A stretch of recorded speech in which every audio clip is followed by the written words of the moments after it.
Well, hey, a booktube. Bill Ruttenberg here with the Ruttenberg Library. And I guess I just wanted to start off the video with, I'm back. It's been a few days since I last made a video. I think it's been like 11 days, maybe 12. I can't even remember. It's going on 2 weeks since I've made a video. And I wanted to just, say hi, give you an update on what my reading is, and just let you know I haven't fallen off the face of the planet.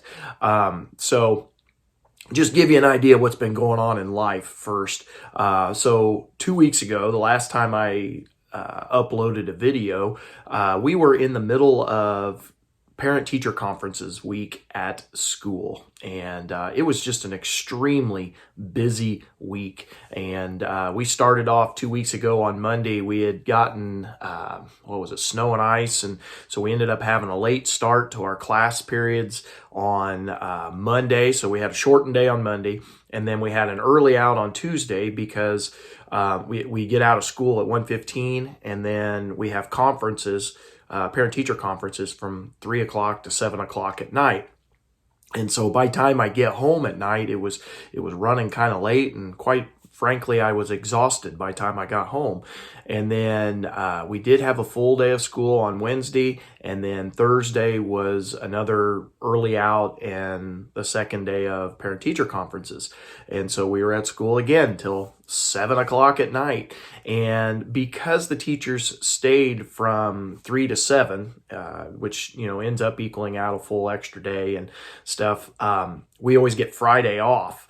And so that actually marked the beginning of our spring break, because we got all of last week out of school for spring break. And for a lot of schools, this is not really a big deal, but it's the first time for us, because we used to take our spring break and we would just link it in with wherever Easter fell on the calendar, and so we would get Friday and Monday off, and so we'd have like a 4-day weekend. But we went to a full week of spring break this year, and so it was really, really nice. It made it so that my family could go on vacation, and we went down to South Texas and visited my father-in-law. He lives down in Port Isabel, which is he lives about 3 blocks, maybe 4 blocks from the bridge that takes you over across the bay over to South Padre Island. So we're basically about as far south as you can get. And we got to just enjoy, what the weather was in the 70s. Got to enjoy the weather, nice warm weather, not too hot, but definitely not cold. Got to sit in the sun. I got a little bit of a little burn on my arm, and so that was kind of nice, just to be able to feel warm again, because when we left, it was, what was it? It was in the 30s, low 30s when we left. And so it was really nice to get into some warm weather. And we got to go to the beach a couple of days. We did some shopping while we were there. I got to go to a battlefield, Palo Alto battlefield, which was the site of the first battle of the Mexican War. And I got to walk the battlefield and go through the visitor center and stuff. That was really cool. And let's see, what else did we do? We went to Brownsville, Texas, where they got this huge flea market. And so we walked through the flea market, and I picked up a couple of things I'll show you here in just a minute. But most of all, we got to spend time with my father-in-law and just enjoy good family time. And I tell you what, if I could be a beach bum and sit at the beach all the time, that would be awesome. The sand and the water babysat my 4-year-old while I'm not much for swimming out in the ocean. That kind of bothers me. I get real dizzy with the waves. And but my wife and my oldest daughter love it. And so they were way out in the breakers, on a boogie board swimming around and stuff. And I sat in with our 4-year-old while she played in the sand and ran back and forth to the water line with her sand bucket, filling it with water, and, just playing in the sand, making castles, making little rivers in the sand. So I got to sit in my chair and just enjoy watching her play. And that was a lot of fun. the downside to that is because I was watching my daughter, trying to make sure she didn't get out into the water too far. I didn't get a read on the beach. Like, maybe that would have been an addition to the vacation, but that's okay. I did get some reading done, and I wanted to share some of that with you. So first of all, I wanted to talk about so anyway, we took 2 days to get back to Iowa on the return trip. And so we took Friday and Saturday because when we went down there, we did that all in one shot. And that was just a long, long drive. We got there at like 1:30 in the morning, and we were pretty tired. So we didn't want to be as tired when we came back. So we did it in 2 days, Friday and Saturday, stopped in Oklahoma for a hotel there, and that was really nice in Moore, Oklahoma. It turned out to be, I guess, fairly cheap for a motel, I guess in today's standards anyway. But it was really nice. It was very comfortable and stuff. One thing I guess I should mention, for those of you that watch HGTV and watch Fixer Upper, and you're familiar with Chip and Joanna Gaines, we got to stop in Waco, Texas at Magnolia, the store that they put together, and that was really cool. That was more my wife's thing, but we got to see the silos that they're always talking about, and the shops that they built, and it was just a really good experience. Walked around there. That was a good time to get lunch and just enjoy a couple hours in the afternoon before we drove to Oklahoma to get to our stopping spot in Moore, Oklahoma. But anyway, let's talk about the reading, because that's why you're here. I'm going to start with what I got read this last week, or at least what I finished this last week, and then what I'm working on right now, and then I'll show you some new books that I picked up. So I'll try not to make this too long.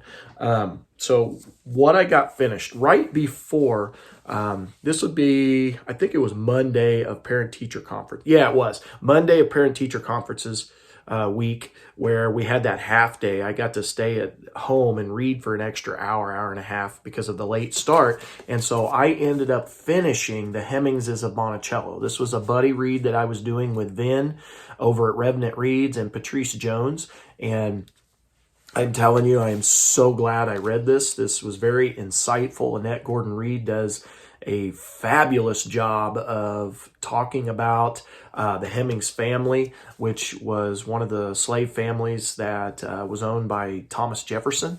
And it tells their side of the story, which is a pretty remarkable story when you compare it to other slave families from the time period. And Annette Gordon-Reed does an excellent job of putting together a what we would call maybe a thesis, and then in the lawyerly fashion, she definitely pulls out everything she can find to prove what she's trying to say in this book, and it's just an eye opener into the lives of this remarkable slave family during the early 1800s, late 1700s into the early 1800s.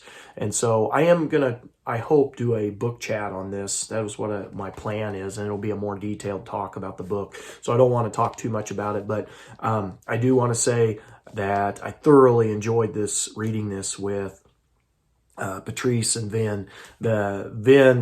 Oh my gosh, the guy is a wealth of knowledge. If you are not familiar with his channel, go check it out and listen to him talk about books. But he has read and traveled to all kinds of places and read all kinds of books, and he just added a whole new dimension to our reading, our buddy read.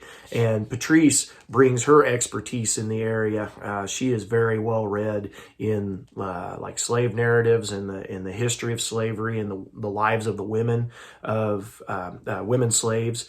And she has read a bunch of books, and it's always impressive to get different points of view and different backgrounds with reading. And it always listening to them adds to my knowledge, and so I thank both of them for that. So anyway, look forward to a book chat on that one. All right, so the first book that I finished last week while I was on vacation, because I was about halfway through this one. I had been doing, this is the Real All Americans by Sally Jenkins, and I had been reading this for my SSR during class, during second semester of school, and I was about halfway through the book, and this was the first one that I took it along and I just powered through the book, and it was a fabulous read.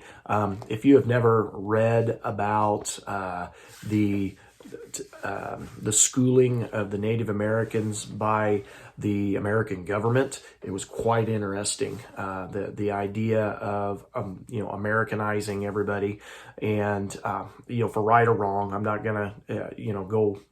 I'm not trying to jump on the bandwagon of whether this was right or wrong, because it's definitely understood why it was done, but at the same time, I'm not sure that I totally agree with it.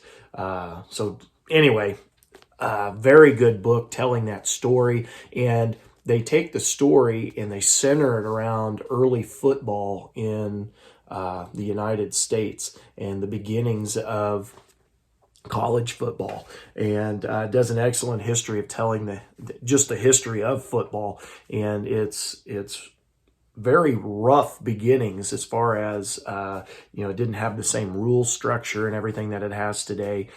Just talking about the dangers of football, that was quite interesting in itself. But then how football unified the Carlisle school and basically brought respect to the Native Americans in the Carlisle school, and they started not only becoming competitive, but they started beating some of the best schools of the time period, the Harvards, the Yales.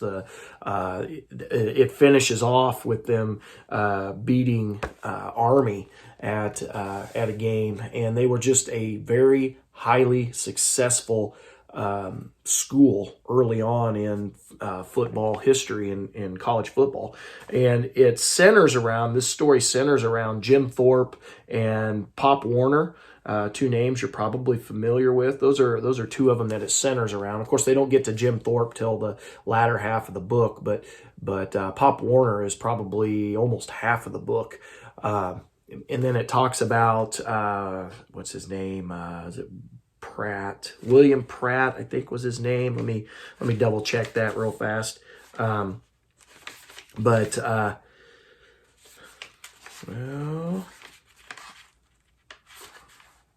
Excuse me, Richard Henry Pratt. My fault. He was in the American military, and he's the guy that they allow to develop the Carlisle school, and so he's throughout the entire book, and his story is a pretty good story also. He's loving and caring in his own way, and so very, very good account of the early Native American schools that were provided by the American government, and how football became a unifying factor for the Carlisle school. Highly recommend that read. Very good read. The next book that I powered through was my very first Agatha Christie book. I read the one that everybody has told me I need to read. It is dubbed the best mystery of all time. And you know what? I might be agreeing with the critics, at least at this time, because I probably don't have enough mysteries under my belt to properly compare. But at this point, And Then There Were None is excellent. It is, if you have not read this, you need to read it. This is about 10 individuals who are brought to an island. They are brought to, what is the name of the island? And of course I go blank, but they are brought to this island, and they all have some similar issues in their background with being, so they have shady pasts where getting away with murder might have been an issue. And so they are being brought back for revenge, and we don't know who the killer is until the very, very end. I had a couple of guesses. One of my guesses was right, but that was halfway through the book, And then I had to change my guess because then I second guessed myself and I didn't think I was right. And then at the very end of the book, in the is it the epilogue? It says a manuscript document sent to Scotland Yard by the master of Emma Jane fishing trawler. And so it's kind of like an epilogue, but it tells how all of the murders are done. So it gives the answers that you need and how the story played out. But oh my goodness, this is an excellent suspense, full of suspense. You probably will not guess who the real killer is, or at least how he got it done. So anyway, check that out if you've never read that. So I powered through that one. The next one that I, excuse me, that I read in the last 2 days of vacation was this book, Hillbilly Elegy, a memoir of a family and culture in crisis by J.D. Vance. And this was a very interesting story, and it basically talks about J.D. Vance. It's a memoir of his. He's not very old, so reading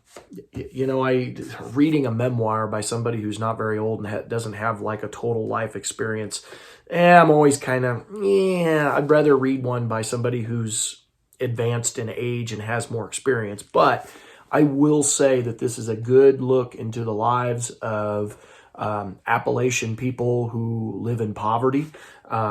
This does a good job of explaining a lot of the issues that they have with alcohol, with drugs, with unemployment, with just the cycle of poverty and how it is so hard to get out of the cycle of poverty. And some of the things that the American government has done to fix the issue has actually made it more complicated.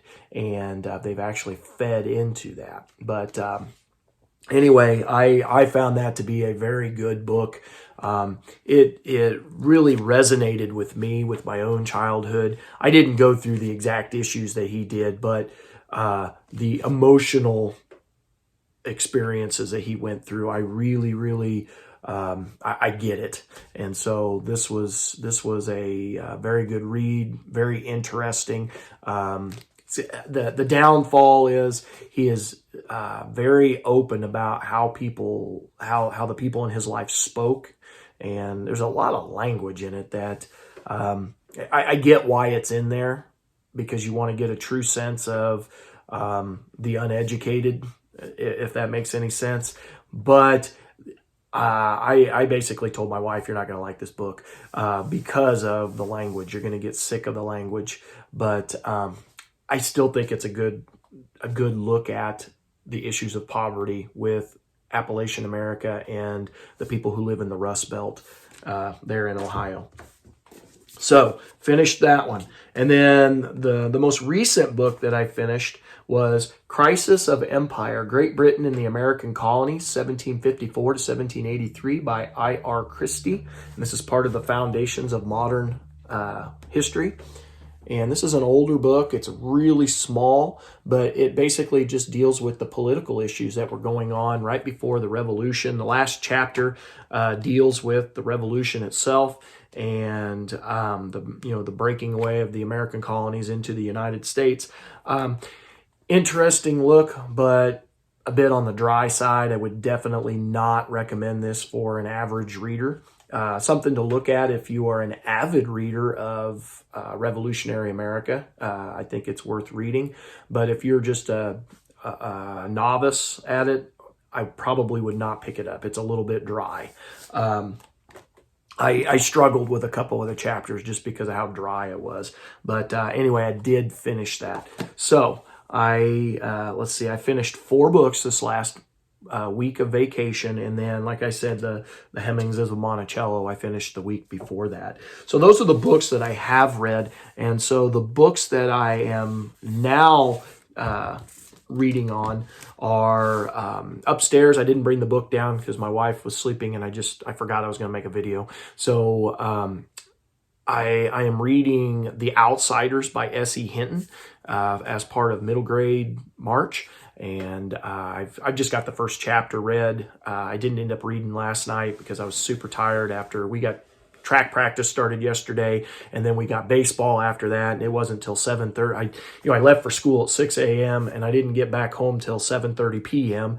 And by the time I ate dinner and then got my shower, it was basically and got my 4-year-old to bed, it was basically time for bed myself. And so I did not read because my mind just was not in the right place. But I have got the first chapter read, and I have been introduced to Pony Boy, and it is definitely a story of the greasers versus the what was the name of it? The Sox. Those are kind of the two groups of young men, high school age, middle school to high, like 8th grade through senior year age that we are looking at. And I've been introduced to them. And like I said, I'm just a chapter into it. So I have watched the movie before, but I've never read the book. And so I thought it was time that I do that. So I've got that one started. I also had a new book come in at my local library, and my librarian said, hey, this just came in. Are you interested? And it really goes with all of the reads that I've done over the last 6 months. And it's The Color of Abolition, How a Printer, a Prophet, and a Contessa Moved a Nation by Linda Hirschman. And so I'm a couple chapters into this one, like 25 pages, not very far. But I'm getting a little bit of background on William Lloyd Garrison, which I'm not very familiar with. Got a little bit of a background on him. I'm a little bit more familiar with him now. I haven't read any biographies just on him. He's come up in most of my reads about this time period, but I didn't have the background of him. And then I also met Maria Weston Chapman. And I was not familiar with her at all. And so I've been introduced to her. And of course, I know Frederick Douglass. But this is a good book so far. Pretty easy read, very fast paced. I suspect I will get through this pretty quick. So that's what I'm working on. And then I also started my newest buddy read. I'm doing a buddy read with Peg over at the History Shelf. And we are reading Robert E. Lee, A Life by Alan Gelzo. So far, this is a good book. It's, what am I, 2 chapters in? Or I'm starting chapter 2. I've got the introduction in chapter 1 read. And so far, it's pretty good. It's giving a background of the Lee family. So it's giving a background of Robert E. Lee's grandpa and his dad. I know I definitely want to go find a new book on Light Horse Harry Lee, his dad. I definitely want to go find a book on him so that I can learn a little bit more. I know there was a new one that came out in 2019. So BookTube, you let me know. Is that worth reading? If you have picked up that new book about Light Horse Harry Lee, please let me know. But anyway, started this. Good book so far. Just now getting into Robert E. Lee himself, just like chapter 2. So haven't read much on him yet, but I have that first chapter definitely puts it into context, what he grows up, the environment that he grows up in, the debt-ridden family that he has grown up into because of some ill-begotten investments that his dad made that I don't think any of them paid off. So he's got a ton of debt. So Robert E. Lee's born into that. And so that's where I'm at in the book. But anyway, that brings me to the end of this. And we are at like 23 minutes in the video. So I'm actually going to stop this video. That's my stuff I've read, what I am going to read. And then I will make a second video for Thursday over my new stuff that I got on vacation. So thank you for watching BookTube. Thank you to all of the new subscribers. I'm glad to have you here at the channel. I hope you're enjoying the content. I'm going to try to get back to making more content here. And so I have some plans for some book chats. I got a little mini book haul that I'm going to do here. I got a tag that I found. So I'm going to be putting these up in the coming days. Be looking forward to those videos. Again, thank you for watching, and I hope everyone has a great day. I know our weather, we had beautiful weather yesterday, but it's supposed to start getting cold again. It's like the weather can't make up its mind. March and April, March in Iowa, March and April in Iowa. You got to love it. never know what kind of weather you're going to get. And if you get tired of it, just wait till the next day because it's going to be different. But anyway, I hope everybody is staying warm. I hope everybody's having a good reading life. Get some stuff read. Let me know what you're reading. And until next time, happy reading.